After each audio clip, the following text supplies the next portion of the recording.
दर्शकों नमस्कार, मैं हूं इमरान। आपके साथ आप देख रहे हैं फसल क्रांति। कृषि की नई तकनीकी की जानकारी आप तक पहुंचाने का प्रयास करते रहते हैं हम लोग। फिलहाल मैं मौजूद हूं CII एग्रोटेक में VNR के स्टॉल पर। VNR नर्सरी एक ऐसा नाम है जो जब बात नर्सरी की आती है तो सबसे पहले किसान के दिमाग में यही नाम आता है। हमारे जो खास मेहमान हैं वो हैं देवेश शुक्ला जी।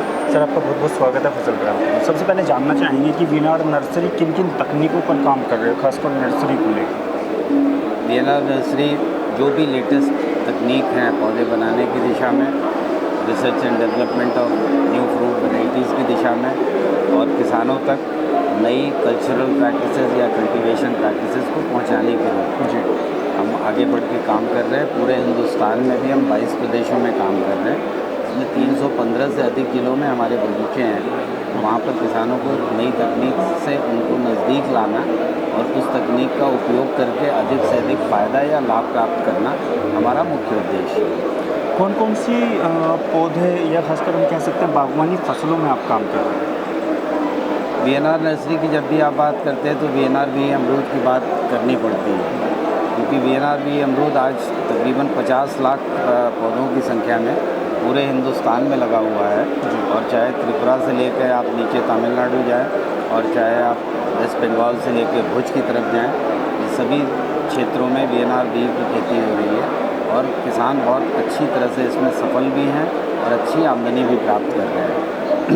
सर, जब हम उत्पादन की बात करते हैं तो कितना उत्पादन में किस क्वालिटी पर, किस गुणवत्ता पर आपके पौधे हैं वो खरा उतरते हैं? हमारी जो वैरायटी है VNR भी, इसको आप देखेंगे तो ये एक तो हर तरह के क्षेत्र में लगा सकते हैं। जब हम आपसे कहते हैं जम्मू से लेकर नीचे तमिलनाडु तक या फिर त्रिपुरा से कहते हैं भुज तक, इसमें सभी प्रकार की जलवायु हिंदुस्तान की सम्मिलित हो जाती है। और इस जलवायु में अगर ये वैरायटी अच्छा परफॉर्म कर रही है, इसका मतलब ये है कि अधिक से अधिक किसानों की पहुंच में है, उनके क्षेत्रों में इसका उत्पादन लिया जा सकता है और ग्राहकों को चूँकि इसकी क्वालिटी क्रिस्पी होने के कारण बहुत पसंद है, तो अमरूद को बहुत अच्छे दाम ग्राहकों के लेवल से भी प्राप्त होते हैं। अगर अन्य वैरायटीज़ की बात करें हमारी, तो उसमें भी VNR मधुर सीताफल हमने लॉन्च किया है, जो कि 700 ग्राम 800 ग्राम तक के फ्रूट किसानों ने प्राप्त किए हैं। रिसर्च की बात छोड़ दीजिए। और उसके साथ ही साथ हमारा Indian council of agriculture research के साथ में MOU है CIH नाम की संस्था के साथ में, जिसमें हमने गोमा याशी और गोमा प्रियंका नाम की 2 वैराइटीज़ उनसे ली हैं, जो किसानों तक पहुँचाने का हम प्रयास कर रहे हैं। नींबू वर्ग में अगर बात करेंगे तो नींबू में हमारे पास कागजी नींबू सेगमेंट में और फिर मौसम्मी में हमारे पास भी कई वैरायटीज़ हैं। ग्रेप फ्रूट की कई वैरायटीज़ हैं। पोमेलो एक फल होता है जिसको चकोतरा उत्तर भारत में लोग कहते हैं, उस फल की भी हम एक मीठी वैरायटी लेके आए हैं, जिसको यहाँ पर किसान बहुत आश्चर्य से देख रहे हैं कि मीठा चकोतरा भी हो सकता है। और सफ़ेद रंग का इसका गूदा है, पल्प है, बट अभी तक किसानों ने सिर्फ गुलाबी रंग का या लाल रंग के ही चकोतरे को देखा था। तो ये एक नया उत्पाद है जो उनके सामने VNR नर्सरी ने पेश किया है। सर, बागवानी में किसानों के लिए कितना स्कोप आप देखते हैं, जो बागवानी फसलें जब हम बात करते हैं उसके खेती की? मेरा देखिए करीब अध्ययन के बाद का समय अगर मैं जोड़ूं तो 35 वर्ष पहले मैंने MSc एग्रीकल्चर किया था।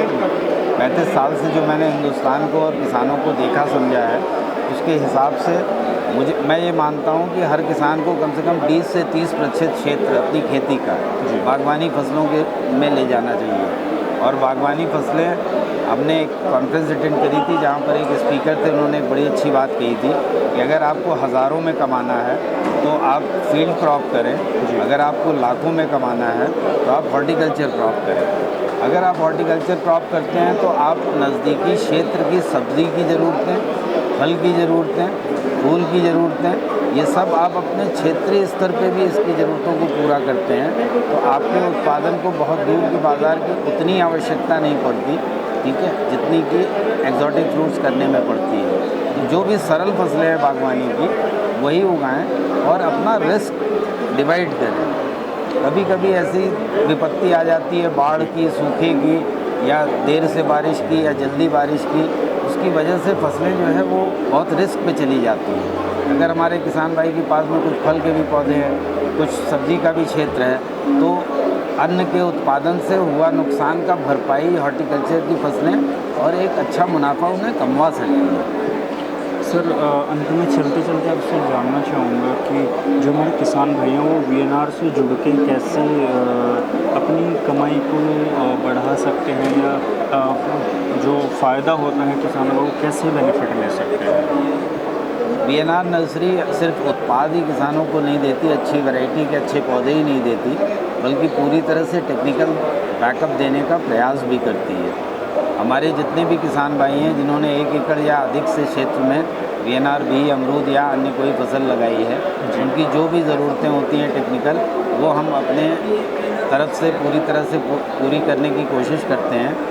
और हमारे यहाँ करीब 16 हॉर्टिकल्चरिस्ट हैं जो इस काम में कंपनी के काम को आगे बढ़ा रहे हैं। और हम अपने ज्ञान का जो वृद्धि है वो जो भी नामी गिरामी संस्थान हैं हिंदुस्तान में, ICAR के, एग्रीकल्चर यूनिवर्सिटीज़, कृषि विज्ञान केंद्र, इनके हम लगातार संपर्क में रहते हैं, जिससे कि हमें उस वर्ग में जो भी नई तकनीकी आ रही है या उस क्षेत्र का किसी विशेष फसल का कोई अनुभव है तो उसको भी हम वैज्ञानिकों से हम प्राप्त करने की कोशिश करते हैं और उस अनुभव को किसानों के साथ पूरी तरह से साझा करते हैं।